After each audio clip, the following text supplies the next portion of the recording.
I spent hundreds picking out gifts for my nieces and nephews. Their mom said it wasn't enough, so I stopped giving them anything. Growing up, my parents drilled it into me that when I got older, it would be my job to take care of them. So, for as long as I can remember, whenever I dreamed about making more money, it was always tied to the idea of showering my family with gifts and affection. I hit the books hard, helped pay more than half the rent when I was still just a teenager, and even then, I barely ever heard a simple, genuine thank you from my parents. Deep down, I think I always knew something about that wasn't right. But man, I wanted their approval so badly, I just buried those feelings and kept pushing forward. Fast forward to now. I'm 29 these days, and last Thanksgiving, for the first time in what felt like forever, I was actually doing all right. I was proud that I could finally afford gifts for everybody, my folks, my sister Lily, her husband Noah, and their 3 kids. I even made sure to buy extras so the kids wouldn't argue over who got what. Heck, I grabbed some bonus gifts just in case someone unexpected showed up. I convinced myself that this feeling right here was how family was supposed to be. But then came the reality check. I pulled up to my parents' house, car loaded with presents, and when I knocked on the door, my mom opened it. I figured I'd get a hug or at least a hey, good to see you. Instead, she looked me dead in the eyes and said, we think it's better if you don't join us this year. At first, I laughed a little, thinking she was joking around. But then from inside the house, I heard Lily shout, this isn't a gathering for cheapskates. You've been such a drag lately. I just stood there, completely frozen. Dad was lingering in the background, not saying a word. Mom looked like she wished she could disappear. And Lily? She was sitting there grinning like the cat that caught the canary. I just stared at them, trying to make sense of it all. Every emotion hit me at once, confusion, anger, humiliation. But I just nodded and said, all right, if that's how it is, before turning around and heading back to my car, surrounded by the gifts no one wanted. They were calling me a cheapskate? A drag? What the hell? My gut twisted, and this little voice in the back of my mind kept whispering that somehow Lily had a hand in all of this. I couldn't figure out why, though. So I did what I usually do when stuff like this happens. I stepped outside of myself and asked, if I were Noah, what would I think about me? Would I appreciate everything I'd done? And boom, the memories flooded in. Helping pay for their kids' activities, chipping in on their vacation fund when they were short, even covering part of their house down payment. The answer was obvious. Hell yeah, I'd appreciate me. And that was the moment I let myself get mad. Not just irritated, mad. Mad enough to realize this wasn't gonna end quietly. Mad enough to stomp right back to that front door. They were all still there, my parents whispering like they were stunned I hadn't peeled out, and Lily sprawled out on the couch blasting TikToks on her phone. I walked straight into the room. What's going on? Why am I suddenly not welcome here? I demanded. Lily didn't even bother looking up. She smirked and said, you think we haven't noticed how you've been slacking lately? Even the kids know they barely get anything from you anymore. Hearing that felt like a slap. I couldn't help but raise my voice. Are you kidding me? I've got hundreds of dollars worth of gifts sitting in my car right now. I said. But Lily just waved me off. I don't want to hear it, she snapped. A few years ago, you did way more. Honestly, it's embarrassing. I turned to my parents, expecting anyone, to step in. Instead, Mom gave me this weird, half-hearted smile and said, she's not wrong, honey. You just leased that new truck, after all. That hit me like a ton of bricks. The truck's financed, I said, trying to stay calm. And even if I did buy it outright, what does that have to do with me being responsible for Lily's family? They're not my kids. Lily chimed in again, not missing a beat. You make twice what Noah does. We're family. Family helps each other. I glanced over at Noah, who sat silently in the corner, not even meeting my eyes. So let me get this straight, I said slowly. Because I've been generous in the past, now I'm expected to bankroll your family forever? And if I don't, I'm a bad guy. Lily shrugged like it was no big deal. If that's how you want to look at it. That was my breaking point right there. I stepped back, shaking my head. You know what? You're right. I don't belong here, I said, locking eyes with my parents one last time. Happy Thanksgiving, I added before turning around and walking out the door without another word. The drive home felt endless. I gripped the steering wheel so tight my knuckles went white. Part of me almost wanted to believe maybe I was the bad guy. I mean, it felt crazy that I was suddenly unwelcome just because I wasn't handing out enough free stuff. When I finally pulled into my driveway, I just sat there, staring at the bags of gifts I'd spent hours picking out and wrapping. Those gifts made me sick to my stomach now. The more I thought about it, the more obvious it became. This had been brewing for years. Thanksgiving was just the final straw. Lily had always leaned on me for money. When she married Noah, they were struggling. Noah couldn't hold a job for long, and Lily's part-time work barely kept food on the table. I stepped up, thinking it was just temporary. A couple $100 here, a grand there. But temporary turned into permanent. And looking back, I guess I made it too easy. I let Lily get used to having me as her safety net. Somewhere along the way, I helped create this monster. And tonight, I finally woke up to it. I knew then and there I had a choice to make. After some serious soul-searching, I realized there was only one way forward. No more bailing out Lily and Noah. No more endless gifts to cover up their bad decisions. I was done. If they wanted their kids to have nice things, they were going to have to figure it out themselves. It wasn't an easy choice. Cutting ties with my sister meant maybe losing my connection to her kids. Even my parents might turn their backs on me. But I couldn't keep being treated like an ATM machine instead of a brother and uncle. I didn't reach out to any of them after that night. No one reached out to me. Not a single call or text. At first, I thought maybe they finally got the message. But honestly, I should have known Lily wasn't about to let it go that easy. The silence dragged through Christmas and New Year's. No calls. No messages. Nothing. For the first time in years, I spent the holidays completely by myself. I didn't exactly expect them to reach out after everything, but it still felt strange sitting there at midnight, watching the ball drop with my phone staying completely silent. I won't lie, a few times I thought about calling, but every time I picked up my phone, I saw Lily's smug grin flash in my mind, heard her sneering about gatherings for cheapskates. After being their safety net for so long, they had the nerve to treat me like I was nothing? No thanks. By the middle of January, things started shifting a bit. Noah, who normally kept to himself and avoided drama, sent me a text out of nowhere. Just wanted to say I'm sorry about Thanksgiving. I didn't agree with what happened. Lily won't listen to me, but I thought you should know. I stared at that message for a long time, not sure how to even respond. Part of me appreciated hearing that someone in the family saw how wrong it was. But another part of me couldn't forget that Noah sat there silently that night, watching it happen.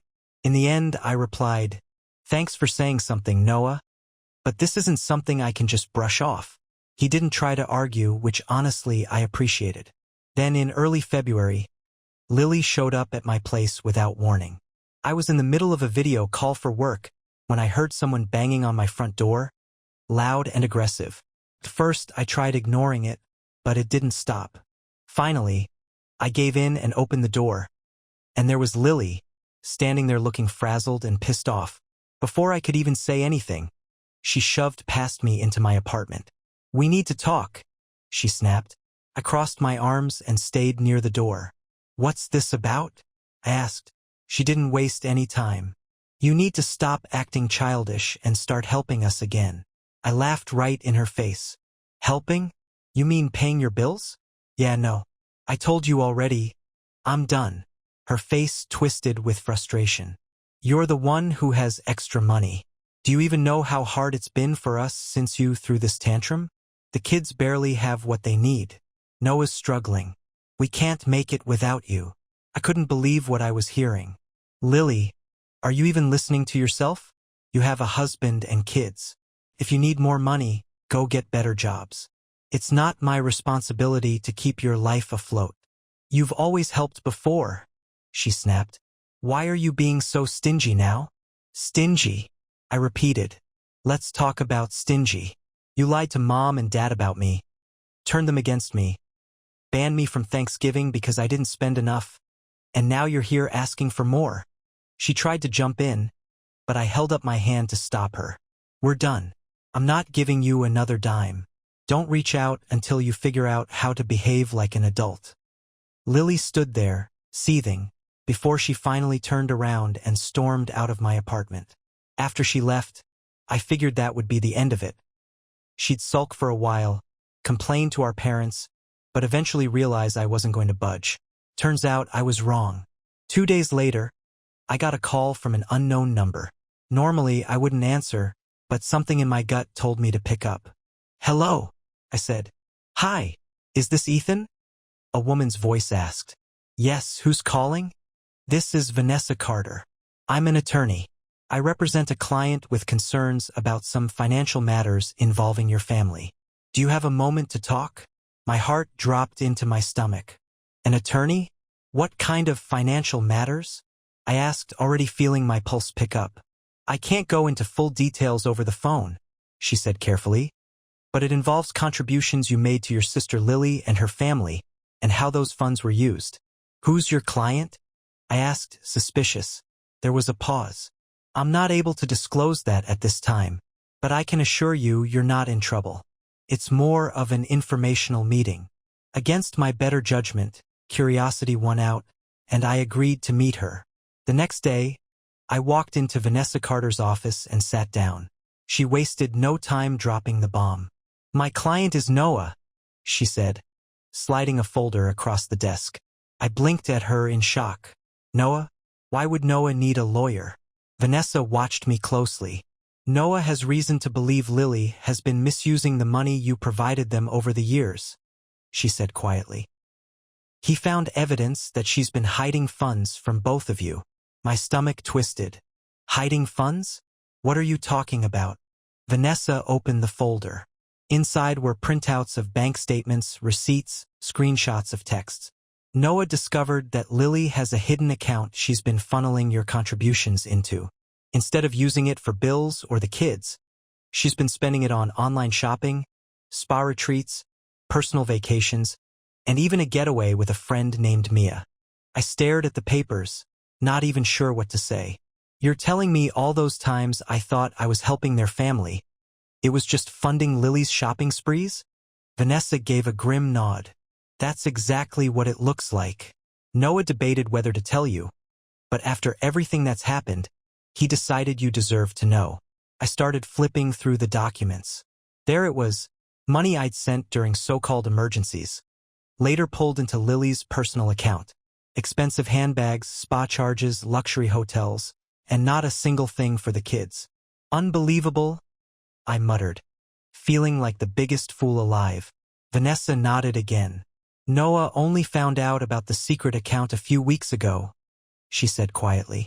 Noah had been suspicious for a while, but he never had access to Lily's private banking details until he accidentally opened a piece of her mail. That's when he decided to reach out to me. I leaned back in my chair, trying to wrap my head around everything. Is he expecting me to do something? Press charges or something? I asked. Vanessa shook her head. Not at this point. He's mainly focused on protecting himself and the kids.